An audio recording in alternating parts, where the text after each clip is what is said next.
Shares of Dell Technologies, the tech giant, is down nearly 7% in normal hours trading and slipping here in the after hours. In today's video, we're going to talk about why. We're going to look at their earnings release. Did they beat or did they miss? We're going to talk about the highlights, the good, the bad, and the ugly in their latest earnings report. We're also going to look at their guidance. This is what the street want to pay attention to: Q1 guidance as well as the full year guidance. We're going to dive into the financials, and then we're going to see what I think Dell can do for you as an investor over the next couple of years. Now, Dell shares up 17% for the full year. Very volatile, seeing lows of $86, highs of $179. Very volatile, but underperforming the S&P 500 year to date, down 6% and probably down 8% on the open tomorrow. But let's actually talk about why. So Dell Technologies reported non-GAAP EPS of $2.68, beat consensus estimates, but missed here on revenue of $23.93 billion. That still represents 7% year-over-year growth, but they missed by $640 million. So they missed on revenue, and that probably has to do with the Blackwell delays probably not coming to fruition. Maybe we're seeing pricing dynamics in the industry moving to other manufacturers, maybe stuff like Supermicro. Maybe expectations were just too high. It's probably a combination of all of those factors. However, we did see Dell beat here on earnings, and that does go to show the operating leverage. We do know that Dell have taken part in quite a number of cost-cutting initiatives, and this should continue throughout 2025. But let's actually go to the earnings report and see what they had to say. Now, we're not going to dive into all of the nitty-gritty, but we did see some pretty spectacular results. For the full year, diluted earnings per share grew 39% year over year. Very, very strong. Cash flow from operations was $4.5 billion. And they also announced a cash dividend increase of 18% and authorized another $10 billion in share repurchases. Buying $10 billion worth of stock at the price of 106 represents 13% of the company. So this is a very, very big share repurchase program, all things considered. Now, for the fourth quarter, things also looked pretty good. Operating income, $2.2 billion. That's 40% year-over-year growth. And then EPS came in at $2.15. That's 30% year-over-year growth. That's diluted EPS. Non-GAAP actually grew 18%, so slightly worse. That's a huge discrepancy there. But all in all, optically, these were good earnings from Dell. You're looking at a company that's growing and also taking part of this AI wave, not directly with regards to chips, but with regards to their infrastructure solutions group. So ISG, they look at flash drives, networking, server solutions, and this is the growing component. You saw full year revenue came in at $43 billion, up 29% year over year. And then client solutions, CSG, this is like desktops, mice, keyboards, displays, actually falling down 1% year over year, $48.4 billion in revenue. So each segment here roughly produces about 50%. ISG growing faster, contributed 43% of revenue. But if you actually look at operating income, ISG produced $5.6 billion in operating income, grew 30% year over year, and full year operating income for client solutions only was $3 billion, down 20%. So this is the higher margin, faster growing component of the business. ISG is actually why you're buying Dell stock if you are looking to purchase it. Now, we spoke about the capital returns. They're looking at an annual cash dividend increase of 18%. That would be $2.10 per share. And then you're also looking at a $10 billion increase in share repurchase authorizations. And then we have the guidance summary right here. Pretty much guidance is as follows. Now, they guided for 101 to 105 billion. That would represent 8% growth. The street were expecting about 103. So this was the midpoint of the guide. And then full year EPS came in at $9.30. That actually came roughly in line. So for the full year 2026, guidance came in line. Where we did see a little bit of shakiness was actually with regards to this right here. The street were expecting $1.75 in first quarter EPS. Dell said they were going to do $1.65. So they did miss on this right here. And that is part of the reason why we actually saw shares slip in the after hours down 1.14%. It's because we actually did miss on the guidance side for the first quarter. And again, that could maybe be attributed to the Blackwell delays, pricing dynamics, moving to other manufacturers. The industry that Dell is in is highly competitive, very fragmented. And the thing is, NVIDIA has all of the power and control with regards to pricing. And that is why we actually saw a revenue miss. But, if you can control your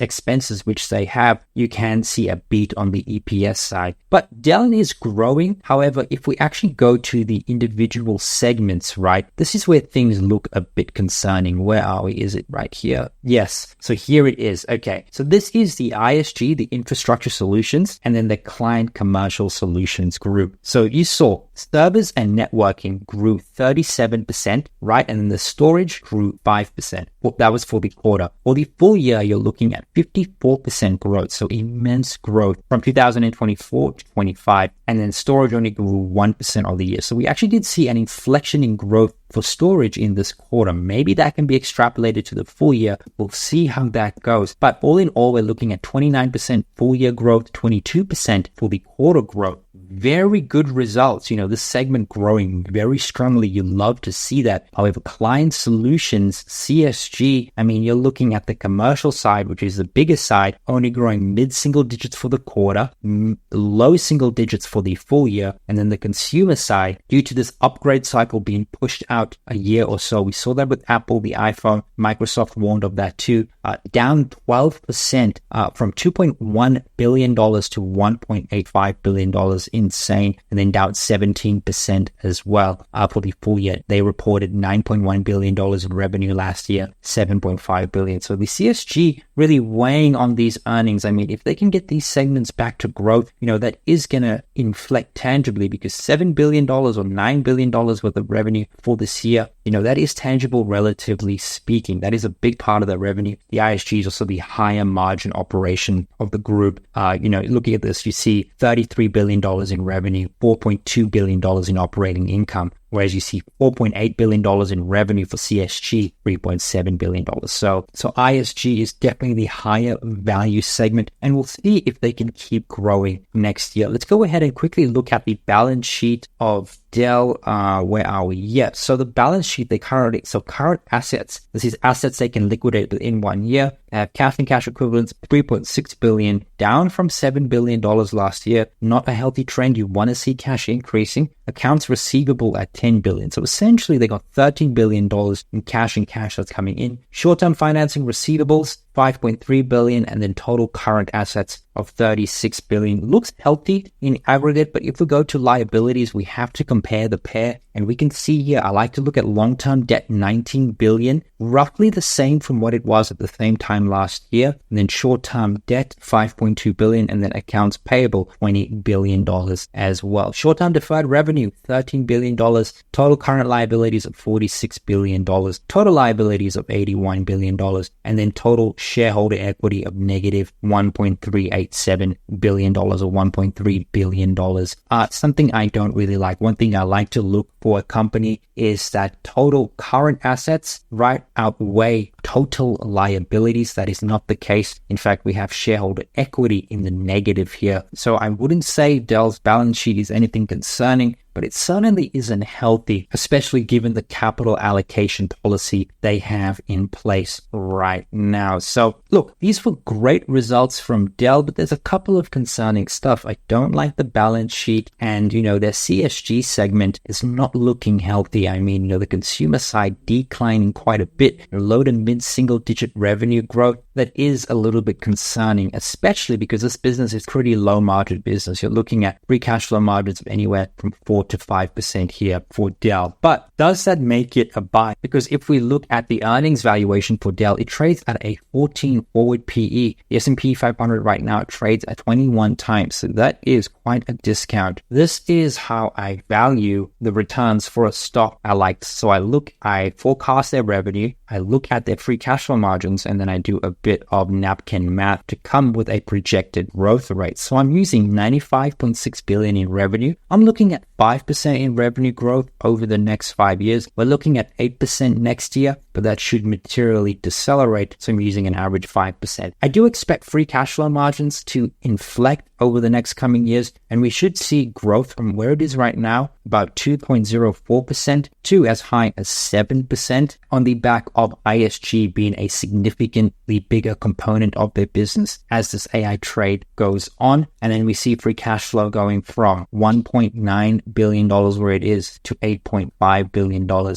if that is the case. We also model shares decreasing by 1% every single year. We have a 1.7% dividend. That is the current share price of Dell, 107. The current EV to free cash flow multiple is 33. We're looking at a market multiple of 20. So we're going to see multiple contraction over the next up to 2029. And so what you do is take this free cash flow figure, multiply it by 20 to get the enterprise value. Then you want to subtract the net debt. Now, Dell doesn't have $28 billion in net debt. Dell actually has negative $20 billion in net debt. So we put that right there. And then we get the equity value of 190. And then we get the equity value, divide that by shares outstanding. And then we get a 2029 stock price of 114. We can see the current stock price is 107. Add the dividend yield, and you're looking at a 5-year projected return of about 2.84%. So at these levels right here with Dell's balance sheet and their current growth projections and their free cash flow margins, Dell doesn't look attractive to me. You may as well just invest your money in the S&P 500. Now, if Dell, let's say the multiple wasn't to contract to a market multiple, let's say to something like 25, you're still looking at 7% growth compounded year over year. That's a little bit better. And then if the multiple was to stay where it is at 33, you're looking at 12% growth. And even then, the S&P 500 over the last 5 years has returned about 15%. So take that as you will. Nonetheless, if you are expecting no multiple contraction or no multiple expansion, you could see Dell at $180 per share, and the share price may increase by about 70 or 80% over the next 5 years. In my case, I don't really like that. That doesn't really look too attractive to me. I'd want much more of a margin of safety Dell, and I would consider the shares attractive at 70 or $60 thereabouts. And then looking at Dell technical basis, so looking at the 1